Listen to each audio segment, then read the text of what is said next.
शुरू अल्लाह का नाम लेकर जो बड़ा मेहरबान निहायत रहम वाला है।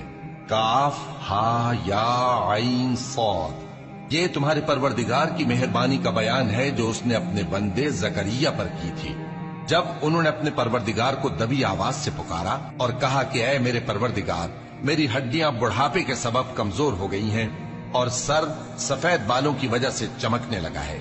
और ऐ मेरे परवरदिगार, मैं तुझसे मांग कर कभी महरूम नहीं रहा और मैं अपने बाद अपने भाई बंदों से डरता हूँ और मेरी बीवी बांझ है, फिर भी मुझे अपने पास से एक वारिस अता फरमा जो मेरी और औलाद याकूब की मीरास का मालिक हो। और ऐ मेरे परवरदिगार, उसको खुश अखलाक बनाइयो। फरमाया, ऐ जकरिया, हम तुमको एक लड़के की बिशारत देते हैं जिसका नाम याहिया होगा। इससे पहले हमने उस नाम का कोई शख्स पैदा नहीं किया। उन्होंने कहा कि परवरदिगार, मेरे यहाँ किस तरह लड़का होगा जबकि मेरी बीवी बांझ है और मैं बुढ़ापे की इस हालत को पहुंच गया कि सूख गया हूँ। हुक्म हुआ कि इसी तरह होगा। तुम्हारे परवरदिगार ने फरमाया है कि मुझे ये आसान है और मैं पहले तुमको भी तो पैदा कर चुका हूँ और तुम कुछ चीज न थे। कहा कि परवरदिगार, मेरे लिए कोई निशानी मुकर्रर फरमा। फरमाया, निशानी ये है कि तुम सही और सालिम होते हुए 3 रात दिन लोगों से बात न कर सकोगे।